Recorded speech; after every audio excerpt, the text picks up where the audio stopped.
Welcome to this Zentangle Quickie. My name is Heather Hartwick Gladden. I'm a certified Zentangle teacher, and today we're going to take a look at the Tangle Wonder from CZT Nancy Garcia. This is a neat one. The snowflake tangles are just very, very cool.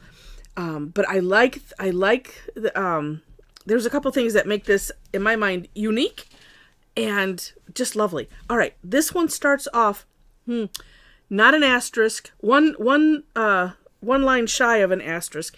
And so because I always have a challenge with these, here's what I decided to do. And I did put this on my version of the step out. So if you too have a challenge with this might help. Start with a straight line. It doesn't have to be as I did it here. It could be, at whatever direction. But then focusing on just that straight line, then I'm picturing just a big X in between, not worrying about where stuff is going to land. Because that is, usually just get hung up on, I want to make all of these perfectly aligned and stuff. So that way, it looks right. And I mean, one of the things with Zentangle is we try not to worry about that kind of thing. So try not to. And hey, look it. Don't think about it. Just do. So straight line and then an X. A big, kind of sort of wide X. But again, bottom line, don't worry about it. Now, if you've ever done the Tangle EKE from Zentangle, I'm going to call this is like a half ek. And what it is it's a loop-de-loop. Or if you've done cursive, a lower case E in cursive. So we're just going to focus on one section at a time and not too far from the middle. And just a little, like I said, lowercase e, loop-de-loop type of thing. And then move your tile. This is what I like to do. And then turn and do another one. And if you're kind of aiming, you can kind of eyeball sort of the center. Like that.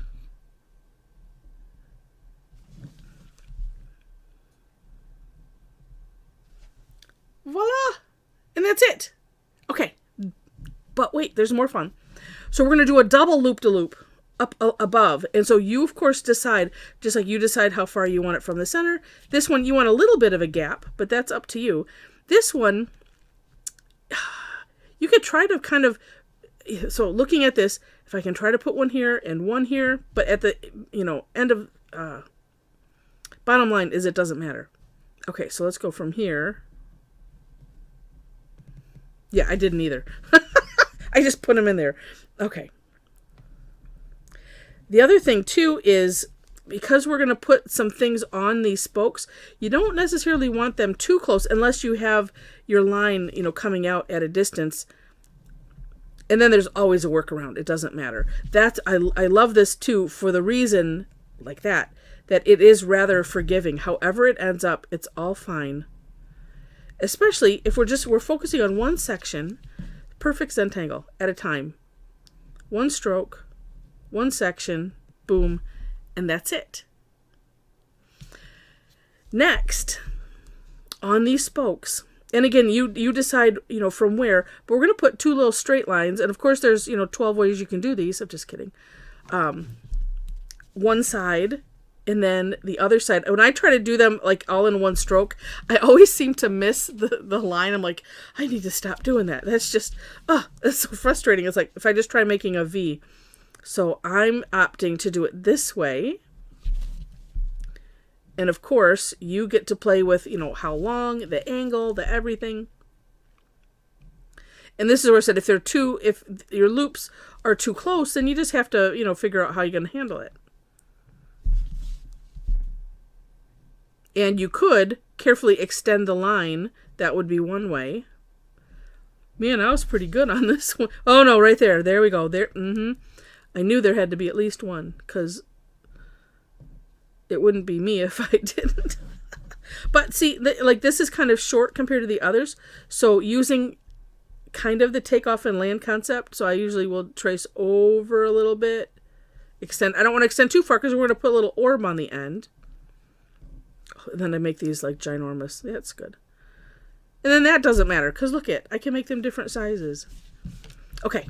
And as I just mentioned, Nancy has us putting an orb in the step out. This is what she lists. But she also says you can use whatever shape you want. So you can do a diamond. And that's, pretty normal. Either orbs or diamonds. You could do a combination of both. Alternate. And then on the inside here, on the spoke as well, she has us doing also an orb. So you could, wow, well, look at that one. That's almost like a heart.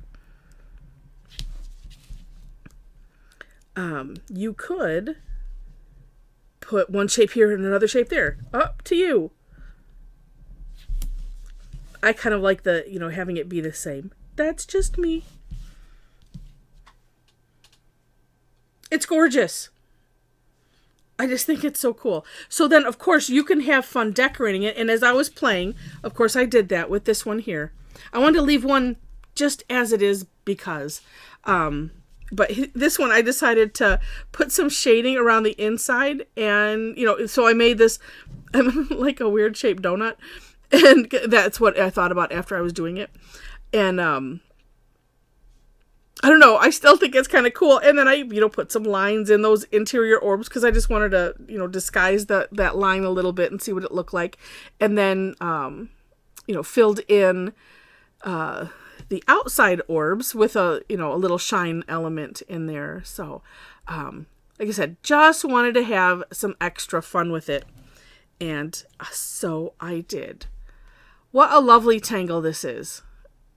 As us who get snow, why not celebrate? And if you don't get snow, you could just do this and think, oh, those poor people, they get that cold and that snow. I mean, it is beautiful, so you can enjoy that part. And then just think of us as it starts falling. Oh, all right. Well, I hope you enjoyed this. And if you did, would love it if you clicked on the like button. If you like it enough to see more, would love to have you be a subscriber to the channel so you can click that as well. In the description section, you will find links to the step outs. I always do my own version because that's what we were taught. And then I link to the creator of the tangle, so you will see both of those. That link takes you to Nancy's Instagram, so make sure to follow her there. And below that, ways to connect with me. It's all in one link now. It's a Linktree link, and so when you click that, it should be like a website. And so I have all my social media listed there. So feel free to follow me wherever you like to do social media. I am more prevalent on Facebook. I'm working to get more active on Instagram and Pinterest. I just have to get myself in a different routine. I had a routine down for a while, but I had made it so complicated on myself. I'm like, I don't have time to do this. So I just need to make it a little easier on myself. But so you'll find those links there. There is content there. And feel free to follow me. I like to go through and like what I see. I'm just, like I said, I'm not on there as often as I would like to be. Let's see. Also on there, like I mentioned, I'm more active on Facebook, so you'll find a link to my page where you can follow me. I do post classes there, as well as things like this, Daily Tangle, and other stuff. We also have an amazing private Facebook group for Tangle addicts. So if you would like to be part of the conversation and also have a nice, safe space to share, we really have an amazing community of people that really get. I take it back. I've not really seen too many in other groups that I'm on where, somebody is really critiquing, but we just like to have fun. We also really ask people to please share, and we don't care what it looks like. We'll be the judge of we joke if it's good or not, because it's always going to be amazing. But we have people from different walks, different experience levels, different artistic levels, and we want to celebrate all of your wins with you. So if you're, someone that could never draw before, like me, come. We want to celebrate. So come and join us. Anyway, there are 4 questions to answer, just so you know, if you decide to join that. Let's see. Also, on my website, so there's a link there for that. You will find where I do classes. I do them twice weekly. A lot of them are free. I do have some that are paid, so I can keep myself in pens and keep the lights on and things like that. But you'll see at least the short list of what's there and ways to follow me if you're interested in classes. I'm on Eventbrite and Meetup.com and things like that. Those are both free if you're not familiar with those. But either that or Facebook, and then you'll see when I post stuff. All right, so with that, I think that's it. So thank you so much for watching and having fun, and I wish you happy tangling.